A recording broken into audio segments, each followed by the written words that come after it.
All right, welcome back to the XDBX Film Club official podcast. I am Lime here with my co-host Con. How you doing, man? I'm doing great. How's everyone? Beautiful. And how have you been? Good New Year. It's 2020, first show of the year, first show of the decade. You have a good one? Yeah, yeah, man. I actually cannot complain. I enjoyed myself and ready for another year of cinema, baby. Beautiful. As long as you drank a lot and ate a lot and watched a lot of films, that's a good holiday, right? That's it, man. Absolutely, man. Gotta get your movies in there for the holidays. Got to get your movies. You made any resolutions or anything? Anything big or small? Uh, no, I do not make any resolutions, honestly. I just take it day by day. That's a beautiful way to live, man. I actually Yeah, made yeah. one resolution, and it's kind of film related. Well, it's very film related, and that's to go to the cinema more. I actually bought a year's membership at my local indie cinema, so I'll be making use of that, going a lot more. That's And fantastic, man.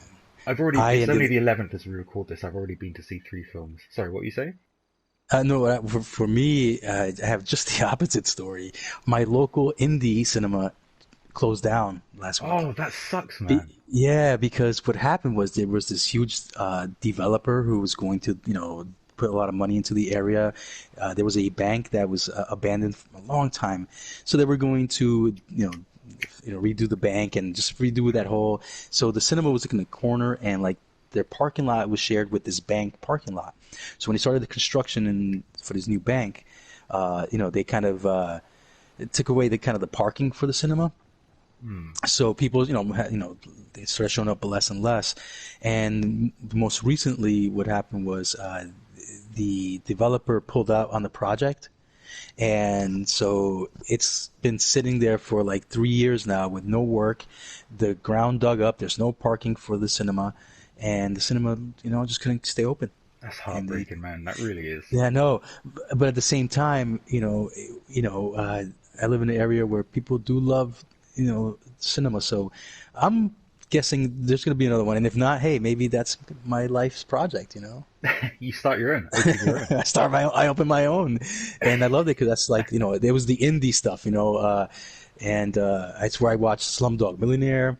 I watched The Untouchables there.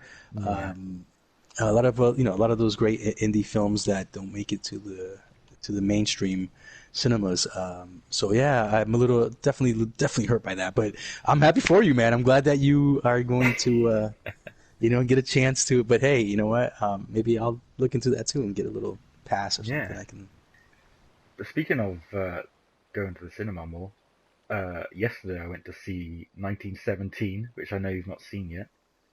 It is an absolutely excellent film, totally deserving of all the credit and all the praise it's getting right now, especially the direction. Have you heard anything about the way it's directed? Do you know anything about this film at all? Yeah, here I'm gonna get my musket out just for that. Yeah, actually, I was like just surfing on YouTube. This was like 3 weeks ago, 2 weeks ago, and I came across. No, yeah, it was like an instant ad from YouTube. I was ready to watch a video, and I saw it was like a featurette on the camera work, and I'm Hmm. like, hey, that looks interesting. Like, wow, he really gonna try to shoot that one take the whole. I'm like, that's incredible. I tell you, for the most So part, they pull it off. They really do. yeah, yeah. So that's what I know. That's kind of what I knew about it. So I didn't know much about the story, but yeah. So I am familiar with that aspect. So Yeah. go ahead. Did you what did you think? Did you enjoy that? It was so enjoyable, in sort of a harrowing way.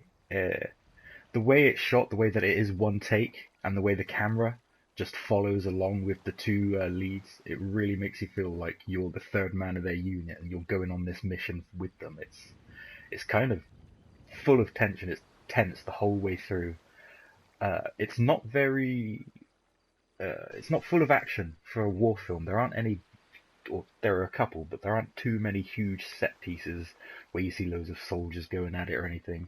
It's all very quiet, and you see mostly the aftermath of battles. You see fields just churned up, full of dead bodies, and everything is deathly quiet. You've got burnt out towns and stuff like that. It's really affecting and shows like just the imprint a war leaves behind after like the battle is done. Yeah, it's definitely going to win a few Oscars, man. You should check that out. And what you just described reminds me of a movie called Come and See, uh, that's set in during the Nazi occupation, and it follows this one boy, and it's shot like almost documentary style. 'Cause you follow this one boy, man, and it's just like that. Like he's always shows up to the towns after they've been Yeah, taken care of, or and it's cut like that, it's like a quiet ghost town. bodies. Yeah, you see bodies, and it's just quiet, and it's really, yeah. So yeah, that sounds right up my alley, man. Like I think Yeah, I'll. definitely check it out. It's an incredible film. All right, what about yourself? Have you seen anything good recently? Yeah, so the one of the films that I always wanted to talk about is a small film called The Florida Project. It came out in 2017, I believe, and it's just a fun little story where you follow this little girl, and and like just like a day in her a week in her life, living in this motel. It's like a residential motel, just right outside Disney World. So Oh, really? you go, yeah. So you go into it thinking you're Nice. going to see, Disney and this little girl playing on the rides, and Yeah. what is she going to sneak into Disney? But it's not that at all.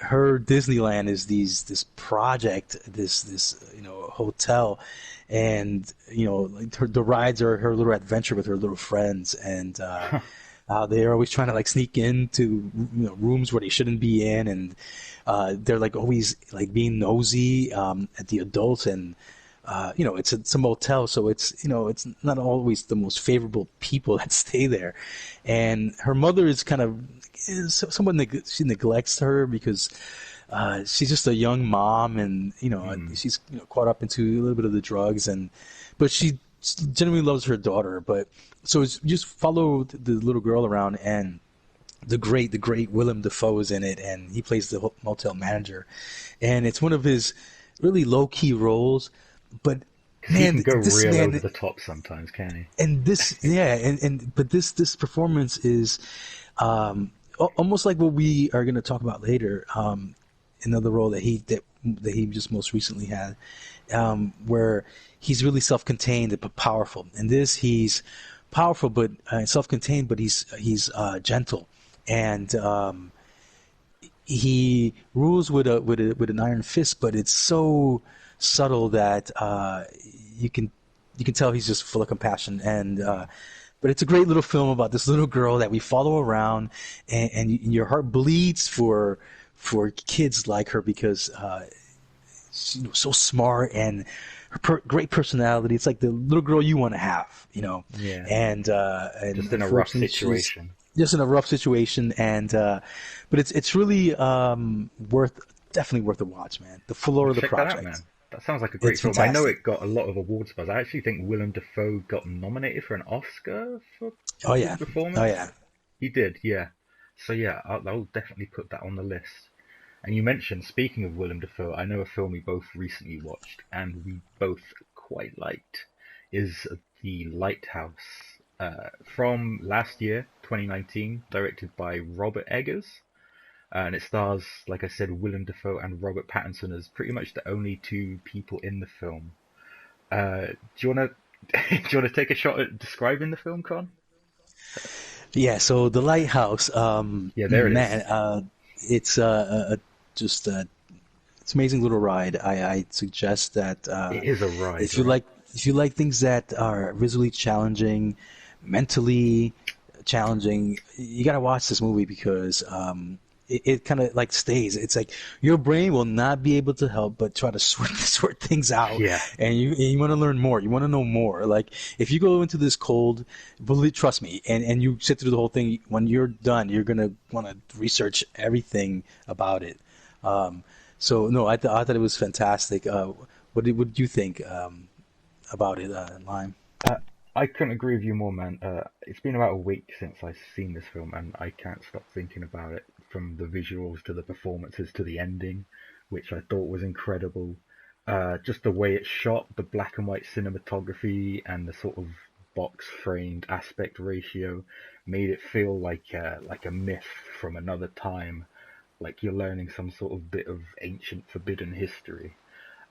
And the performances, Willem Dafoe has this incredible. You said about the Florida Project, he gave this performance is full of strength, and you know not to mess with him. But Robert Pattinson is really good as well. If you only know him from Twilight, you got to check this out because this boy can act. He is absolutely fantastic. The Lighthouse is pretty much close to a perfect film as I personally could ever see. I gave it a perfect score in my review. It's just beautiful in every way.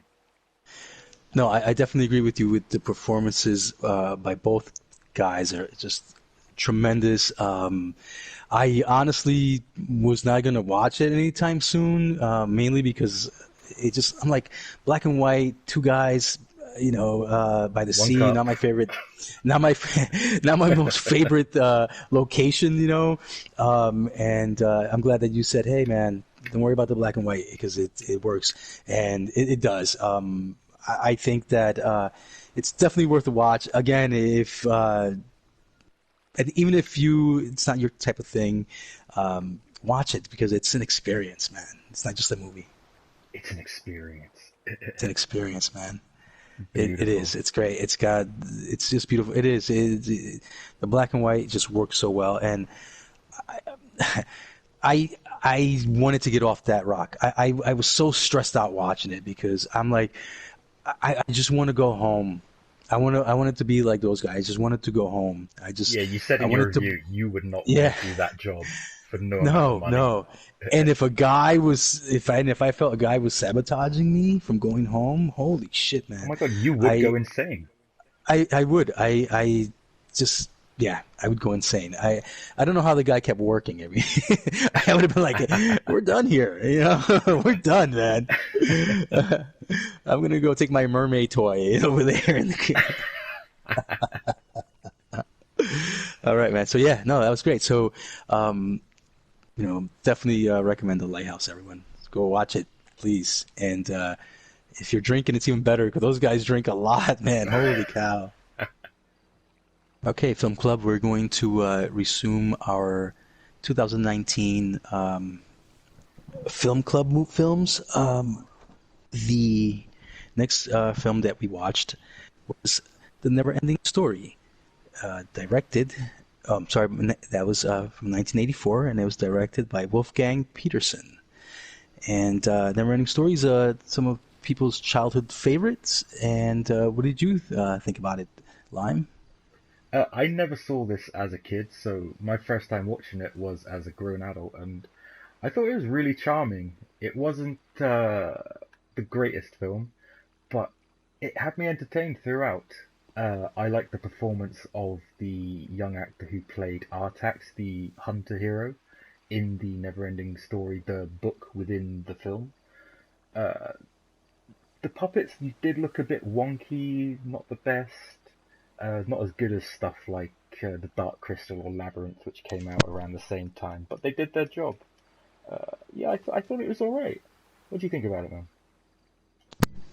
Well, I also didn't have any nostalgic or childhood attachment to the film. I know that it was out. I just never watched it as a kid, and I thought the performances were very good. I thought the child that played Atreyu, I thought he was very good. I thought that he really conveyed this role of being a young person with a lot of combat skill, and I think where the film kind of lost me was mainly in some of the story elements.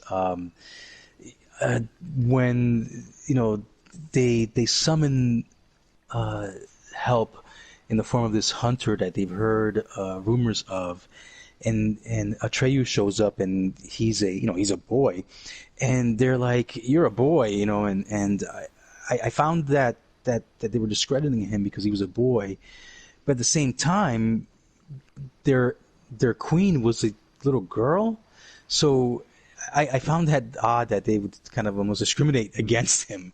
Ooh, um, hypocritical. and Yeah, and then worse than that is he finally convinces them that he is this great warrior, this great hunter, and they say to him, "Well, okay, prove it to us by going on the mission, but don't take any weapons with you." So that moment right there, the film completely Yeah, lost me. It lost me. I that said, does seem a bit uh, silly. I just felt that it really was so contradictory. Just in one scene, you had they discriminated against him for something that they also had, a young child in a position of power or ability, and they send the guy to destroy the evil, but they don't want him to take a weapon.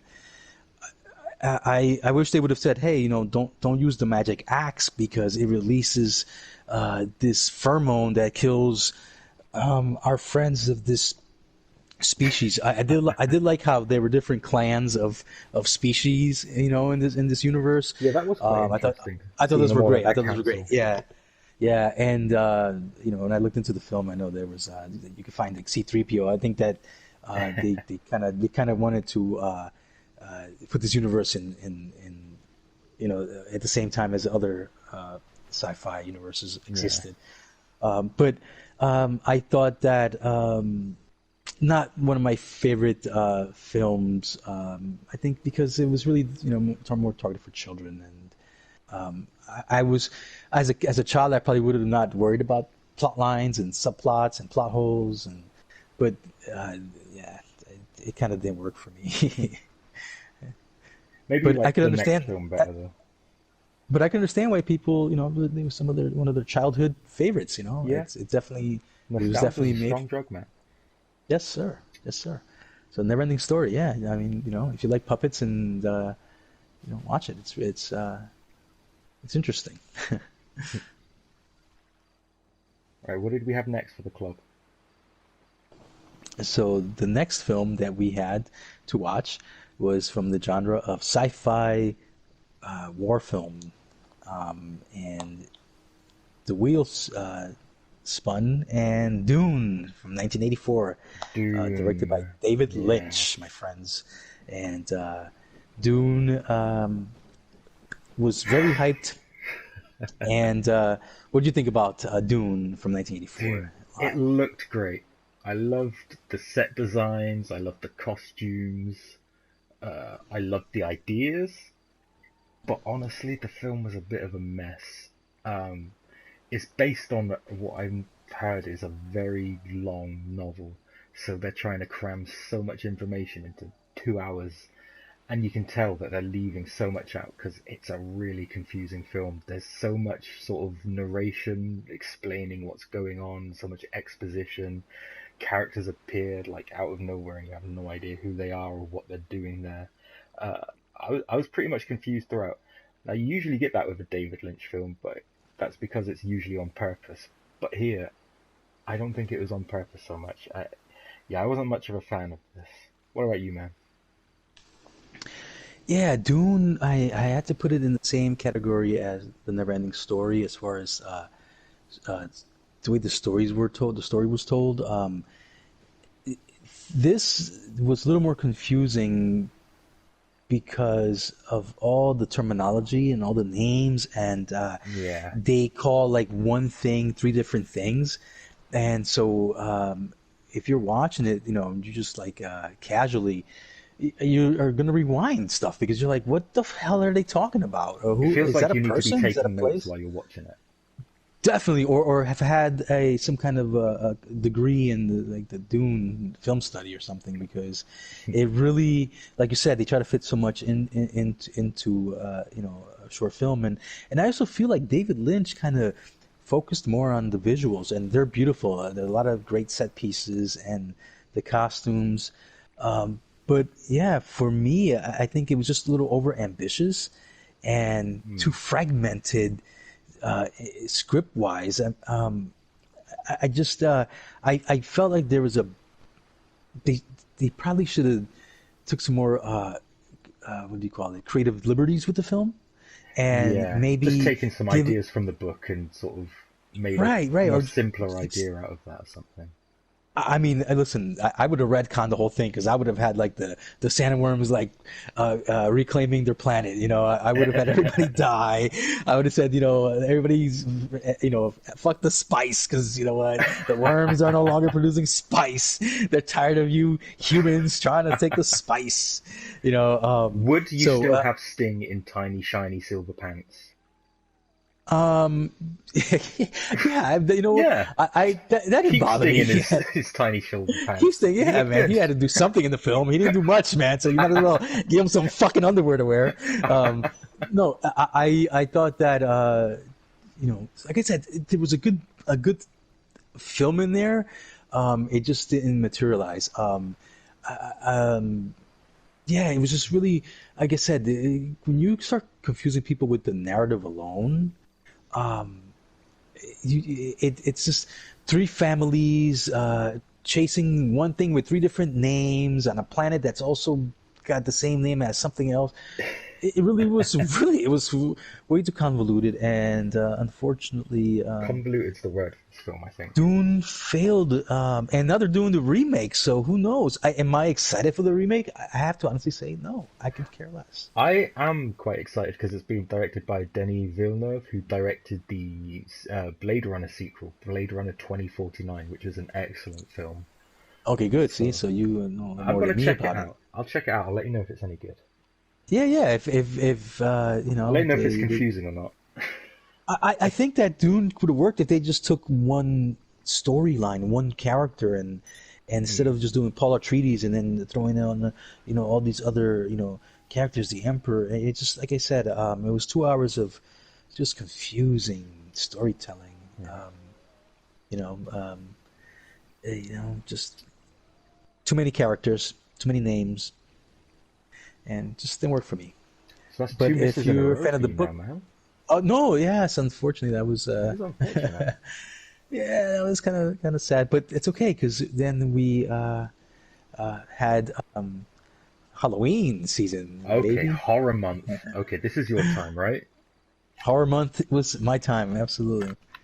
And for horror month, we spun that wheel, baby, and the film The Lost Boys from 1987 is what won, directed by Joel Schumacher. And what did you think of The Lost Boys, Lyman? Had you seen it before this wheel was spun? This is another one I had not seen. Turns out I've not seen many fucking films. But no, this is the first time I watched it, and I really liked it. That's cool. It was so entertaining throughout. It was really 80s in like all the best ways, like all the fashion, all the hair. It wasn't like, well, it was cheesy, but it wasn't the bad cheesy. It was the good kind of cheesy, you know. Yeah, it was Like, complimentary cheesy. oh yeah, very complimentary cheese. Like Kiefer Sutherland looked like such a fucking badass as the head vampire. Like one of the most like iconic looks for a vampire ever. Like you can see why Buffy the Vampire Slayer just ripped that off with their character Spike. 'Cause he is a total Lost Boys rip-off right there. I Um, never saw Buffy the Vampire Slayer. I never watched it, so if you that's do interesting. watch it, when Spike turns up, you'll go, "Oh, that's ripping off the Lost Boys." Um, but yeah, I love the music. The use of the Doors was great. I love the Doors, and you know their sort of strange, sort of otherworldly sort of sound added to the sort of strangeness of the film. I liked all of the actors. I thought they did great, and I really liked the twist at the end, which I genuinely didn't see coming. And I was nicely surprised by it. I thought it was a really good film. What about you, man? Yeah, the Lost Boys. So we went with Neverending Story and Dune, which are both highly disappointing to me because had not seen both of them. And So when you this watch I a had film for the seen. first time, you want it to be good. Like, you know, you want every You film want to be it? good. Yeah? Look. You know, even if it's bad, I don't want to be. I don't want to be confused. And there goes that word again. And I just was. I was confused for Dune. I really. So Did I, Lost I, Boys I confuse you? no, I had seen The Lost Boys, I don't know, several times, but Oh, mainly in cool. my youth. In '80s, you know, when it was released, I was the same age as the Coreys, so I could relate to those kids, man. I mean, they were me, you know, and Yeah, were you making plans about what if vampires invaded your town? Totally. After this film, I even said it in my review. Me and my buddies, man, me and my friends, we would ride our bikes, man, and believe me, we were on the lookout for anybody who we thought could be a vampire. That's awesome. You had a real And Stranger Things childhood, didn't you? That's cool. I did. No, it was great but that's because of all the material I got to sneak in to watch. But so the Lost Boys, I remember just watching it, as a kid, and just how scary that notion was that, all those cool kids that I see at the beach or at the park could like be vampires, man, and fucking eat me and shit, because I didn't think they're gonna be cool with me, I think what happens to Michael in the movie, I think that's like just one in a million shot, man, where they're gonna want you to be their buddies. But Yeah. I loved the Lost Boys, man. It's just a really great '90s throwback film. 80s Although it was yeah, it was 87, but it's got this '90s feel to it, where you can almost see where you were leaving the '80s and entering the '90s fashion, Oh and yeah, some of the because stuff there's always that that Corey's crossover for a wearing. few years, you know.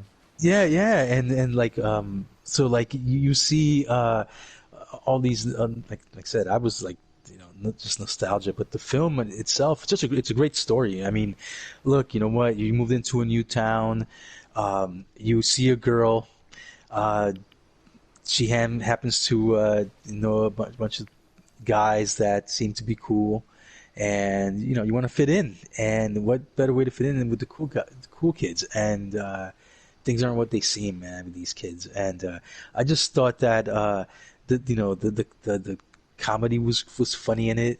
I thought the twists were great in it. I thought the way they slowly revealed, who these Lost Boys really were, was great. Mm. I like the inner conflict that Michael has, with you know,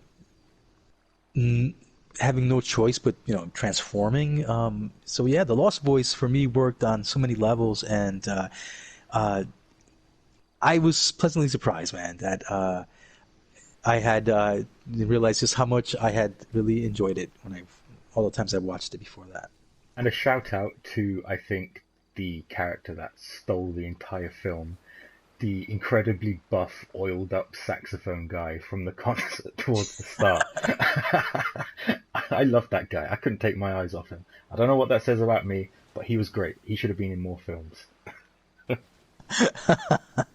No, man, the beach concert star, man. I called him Conan. I called him Conan the Conan. Barbarian on the I bet sax. his name is Conan. So no, his name is Tim Capello, because I gave him a shout out in my in my review as well, I because love that guy.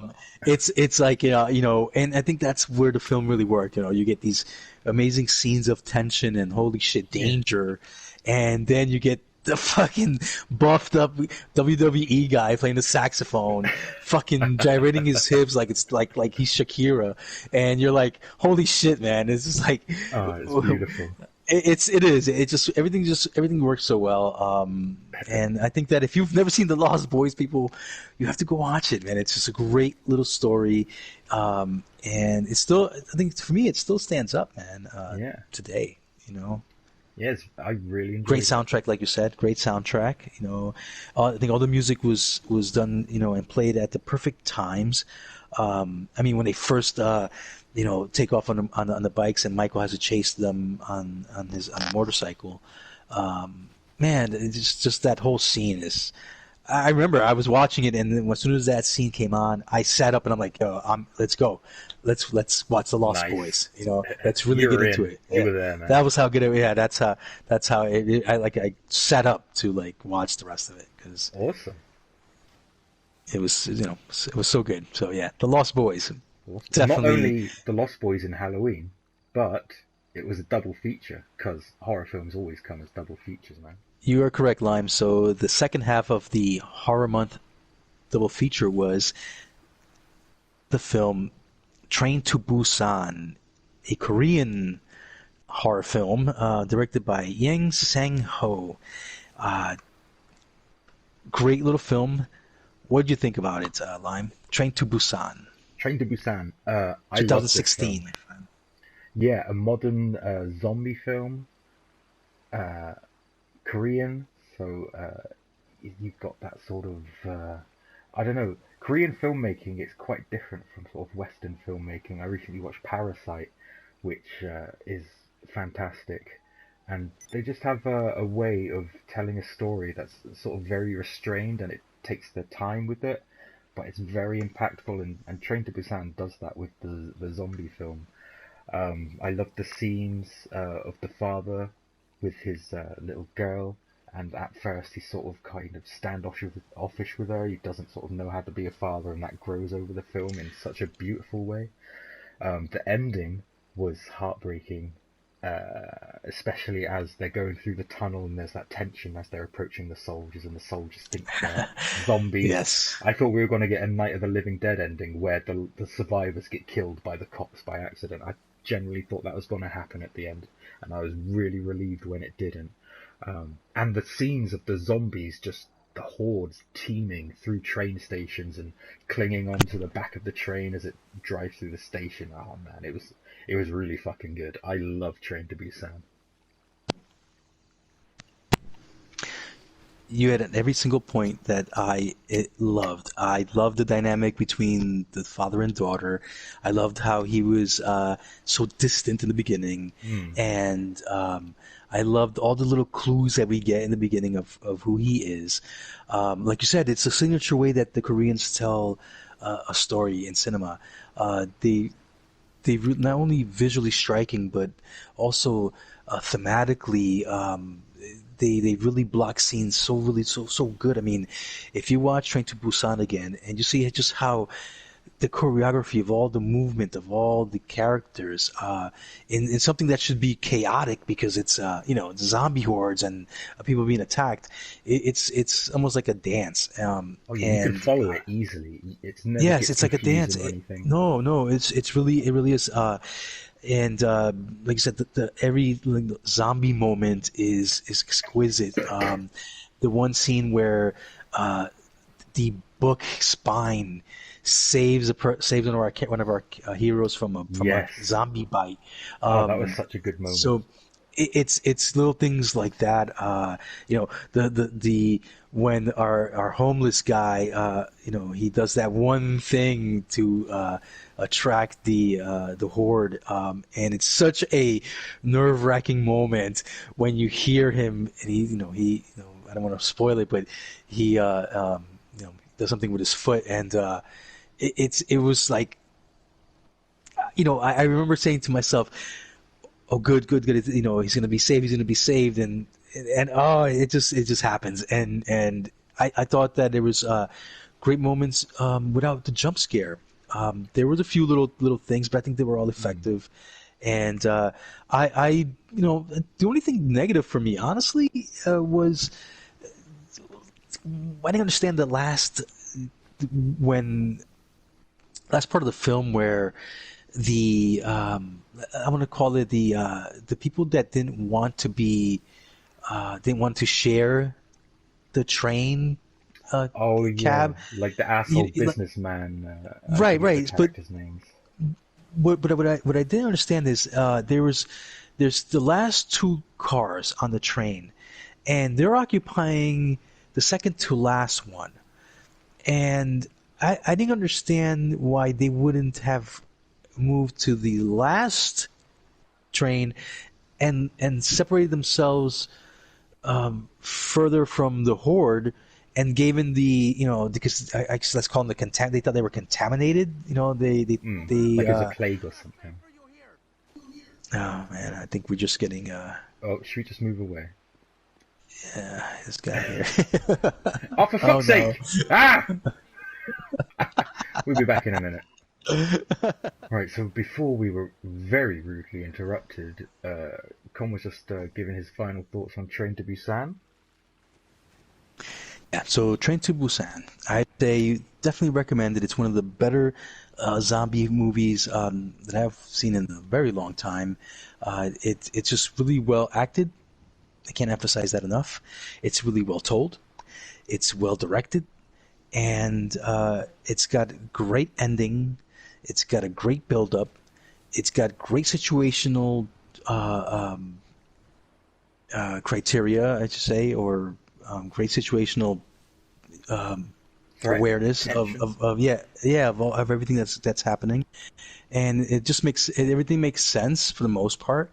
And I think that it's like I said, it's one of the better ones out there. Beautiful. So horror month was a hit for you, man. Horror Month was definitely a hit, man. I enjoyed myself a lot during Horror Month. Not gonna Uh, lie.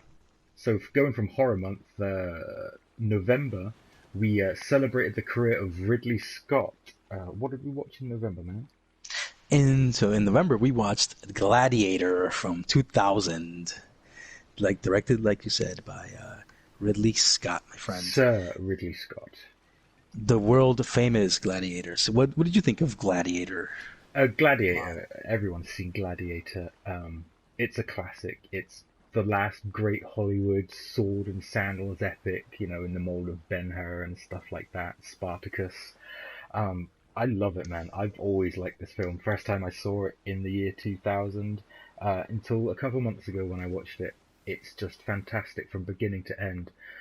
Russell Crowe is brilliant as Maximus, the betrayed Roman general who fights for glory in the gladiatorial arena. The supporting cast is brilliant, particularly Joaquin Phoenix as Commodus, who is just such a slimy, evil prick that from the first scene where you see him, you just want him to get fucking killed. The direction by Sir Ridley Scott is fantastic. You really get a sense of the epic scale of the Roman Colosseum and the battles against the barbarian hordes at the start. And the ending just makes me bawl out crying like a little bitch. I love it. I love Gladiator. What about you? Gladiator was fantastic, man. Yeah, look, the ending was very deep, man, and it really just you can't reflect on life and your own life and all those things. I think that I originally watched it for the violence and ended up loving it. Ended up You're a loving it gorehound, for. man. I ended up loving it for the humanity in it, Mm. the way that he loves his family, uh, the figurine scenes. You know, like when I first watched this film, I used to say all the costumes and all the battle scenes were great, but this time when I watched it again for the film club, I have to say nothing for me was more profound than when he pulled those figurines out. Mm. Uh, those things were the most valuable things that he had while he was out there, and he cherished them, and he kissed them every night. And I mean, that to me was where the film, when I rewatched it this time around, captured me. Mm. Um, it was more of not so much about him surviving all the fights, but just trying to get back home Get back home, and and that trying to that get can only back home happen into one his. way. Yeah, yeah, and well, there was a couple things that I kind of found a little odd. To me, he was kind of a celebrity the way that they portrayed him, Oh, totally. and when he became enslaved, and I understand it was a different country per se and everything, but the fact that no one kind of just like recognized him kind of bothered me a little bit. But that was that was minor, man. Like I said, there was so much more meaningful things in the film that rightfully so deserved the Oscar that year and all of the Best awards and picture, all the best actor. accolades. I don't think Ridley Scott won Best Director. I think that was Sam Mendes for American Beauty, or was that the year before? But yeah, it Yeah, won hey, many awards, yeah. and it I deserved them all. mean, Ridley Scott, maybe didn't deserve the director award for that year because there was some, the issue with leaving the guy with the jeans in the movie. That was, Yeah, yeah, man, that's tough, man. I mean, that's maybe it wasn't his fault directly, but it was the editor's fault. But I mean, someone, how do you not spot that? Yes, I give him credit. You don't really see that unless you're looking for it. because you're so engrossed in what's being said in at that moment in the film, and where your center of focus really should be. Mm. But if you just happen to, just look around, you're like, what? So, but yeah, no, Gladiator was fantastic. Like I said, I thought I was gonna just enjoy the violence again, but this time I found the humanity in the film to be just as powerful as and fun as the violence. And yeah, look, at the end of the day, it's got a great ending. And for me, the ending was great because of you know how it ends with the character who was fighting with alongside him, Juba. Jimon, yeah, Jimon Honsu, uh, yeah. Jimon Hansu, yeah.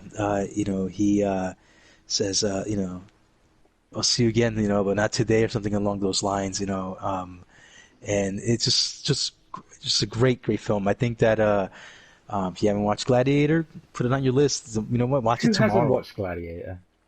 I don't know. I'm sure there's people who have not because they think it's a dumb, violent, movie, but it's not that. It's so much more than that. Mm. And you'd be missing out if you never haven't watched it because Russell Crowe, man, holy cow, man, this guy, he was tremendous in his portrayal of Hell of a Maximus. performance. One of the best in the And film. Joaquin Phoenix too, man. I mean, this guy, but we already know him, man. People who watch film, we already know JP, man. He can do it all, man. JP. And he didn't even want to do this film. He didn't want to. He felt out of place. He felt that he wasn't owning Commodus, and it's so funny because I had read and watched some behind the scenes stuff, and he something along with the costumes just didn't make him feel like Commodus, so he helped design new costumes, and holy Oh, cow, man! really? Nice. Yeah, yes, read my review because I wrote it. It's in there where I mentioned that, man. But yeah, Gladiator. Go see that. Do not wait. All right, that brings us up to December. So obviously we watched a Christmas film. So what did we watch, and was it any good? Okay, so for Christmas, we watched Gremlins from Yeah, baby. 1984, a film directed by Joe Dante. Gremlins, again, like I guessing most people have watched it. What did you think about it? Gremlins from 1984, Lime. Again, like most films we watched, I really enjoyed this. It takes a lot for a film to, make me not like it. But Gremlins, yeah, it was a lot more violent than I was expecting because I hadn't seen this before. This is my first time watching this again, and some Oh of the wow, okay. scenes, like I was expecting sort of a fun little sort of like a family sort of like a kid-friendly sort of horror film. I guess this is because lots of kids watch it, but it it was a bit more out there than I was expecting. I like the story. It was, some of it doesn't make sense. Like, when does after midnight stop? Like, because technically it's always after midnight. But, that's another conversation. Uh, Very true. yeah. Um, but yeah, there's not really much I can say about this. It's a good film. You know, it's not spectacular. I don't love it, but I enjoyed it. I liked all of the practical effects for the Gremlins. I liked all of the cast. I thought the acting was good. Yeah, it's a nice little fun Christmas film. It was a lot more Christmassy as well than I was expecting. What about you, man? Do you like this? Um, well, let's Uh, see. yeah, Yeah, here's the thing with Gremlins, man. That's like, used to be like one of my like what Never-Ending Story is to some people. That's what Gremlins was to me. Okay, before I rewatched it, it was one of those nostalgic fun. I'm gonna just abandon all logic and watch this movie because even when I watched it as a kid, like didn't make sense. How does water make these things reproduce? I've always loved yeah. science, so I've You always can't think wondered about how. it too much. No, and I accepted that, and in this, I love that. I love the Mogwai. I mentioned that in my thing. I love that we don't know where it's from. Nothing is explained, and I love it. I love that we have this mysterious creature. and I love the concept, and like you, I felt that the dark moments were really well done and really Yeah, dark like when they and went well done. dark, they went there. Yeah, and even with puppets, I think that it worked. It was almost like a child's play before child's play. I'm only guessing that when child's play was being written, and they had to watch Gremlins for some reference because, it's another selling this illusion that these puppets can kill you. Not easy to do. For Yeah, any to make that viewers of any like feel age. like a threat, you know. Totally, and you certainly do because I think that the violence is a little bit more in your face, and like I said, the dark tones work well. For me, where it really, and this time around, I think where it really bothered me is that, the rules that don't get these things wet. And Don't feed them after midnight, you know. Yeah. yeah, well, that was okay. I was okay with that one. I was But okay when with does the midnight rules. stop? When does after midnight stop? Right. So it's, I guess, I took that as like when the sun comes up Yeah, after sunset to as soon as, sunrise. Okay. yeah, from when at sunrise, you can feed him. As soon as it gets dark, and as long as it's like my dog, right? When I have to go for blood work, he can't eat for like 16 hours or something like that. So don't feed him after my wife's always don't feed him after 10. You know what I'm saying? Don't get it wet. Don't get him wet. Don't feed him after 10 p.m. So I kind of went with the flow with that. Where it bothered me, and it bothered me enough to give this movie a 2 out of 5, man. Which is like, I kind of felt bad in my heart doing that to the movie because it was one of my childhood nostalgic whatever favorites. And we're not guys who like shitting on movies. We like to like movies, you know. Of course. I find, but when you tell me one thing and then you do another in your film, and you don't, and it's silly, it bothers me. And this is what they did with the rule of not getting them wet. You set the movie in the snow. In a snow, there's snow everywhere, and so I looked into this, man, because it really bothered me that I hated that part of the movie enough that it lowered my appreciation of the film. And what I had found out was that they were going to have a scene where it explained that the water has to be a certain temperature. Oh, so snow is too cold. So freezing water being snow doesn't produce the same effect as if a water like it has to be room temperature water. Yeah, exactly. It has to be in a liquid form. It can't be like in an ice cube. It can't be vapor. But they couldn't. They didn't want to like confuse the viewer, so they didn't throw that in there. So that's something that got kind of left out of the. It was originally explained. Don't know if that would have worked for people, but that got cut out of the film. So that being said, I still think that it was a poor choice to set most of the film around snow without us knowing that snow is a different form of water. Yeah, like that's the problem. Like making it a Christmas film, like they have to have snow, otherwise it's not a Christmas film. And like I said, they could they could have done it where they could have had this freak snowstorm, and you're like, oh my god, set it in Arizona or New Mexico. We got a freak snowstorm. We're fucked. Yeah, it's coming. It might come, it might not. And when you think everything is cool because Spike's the last one alive, boom, here comes your freak snowstorm, man. And it's snowing like it's never snowed before. And now the next day, these people are stepping out, and now it's snow. Like had you given me the snow in the last 2 days of the film, in the film's universe, or the story's universe, I might have, been like, okay. But yeah, that bothered me because I know it's silly. I mean, they were singing Christmas carols, okay? I get it, man. But they're standing in snow the whole time, and I'm like, shouldn't they be reproducing? Shouldn't they be like, I don't know. So that kind of took me out of really enjoying it. But when they inevitably do the remake, they're gonna call you to write the script, man. No, just gotta just keep the snow away. Just keep the snow away. Again, another thing that bothered me was when Stripe was looking for water to reproduce, right? Why didn't he just eat a sandwich? Why didn't they all just break into McDonald's? Why are you breaking into the movie theater? Go to McDonald's. Because when you eat, you get all crazier and more powerful. That's why, I just, But again, it's because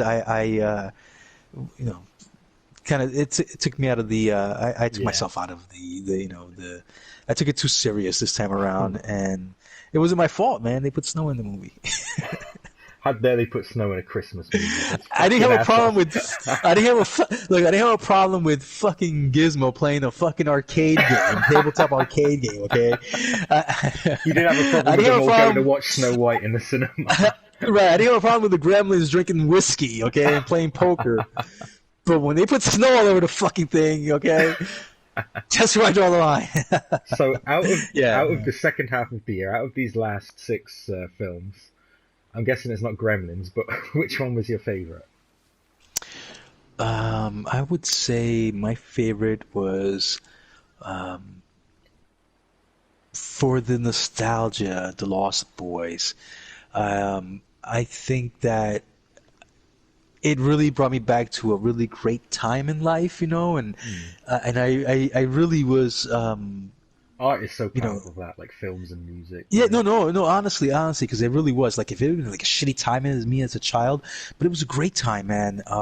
Like I said, I instantly remembered my friends, and we were looking for vampires, and shit, man, at the beach, and we would go to carnivals, right? Because they had these little, Yeah, pop up carnivals and festivals, and you know there are um, vampires at carnivals for oh sure. man, it was like cotton candy, eating cotton candy, and watching like that guy looks a little too pale.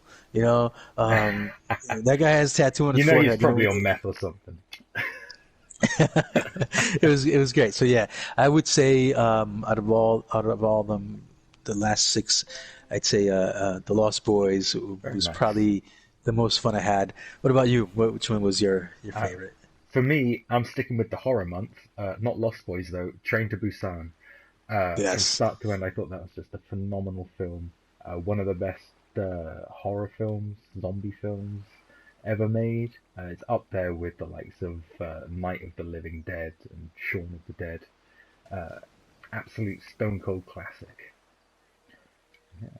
So that was 2019. We're moving into 2020 now. New year, new decade, new films to watch, Con.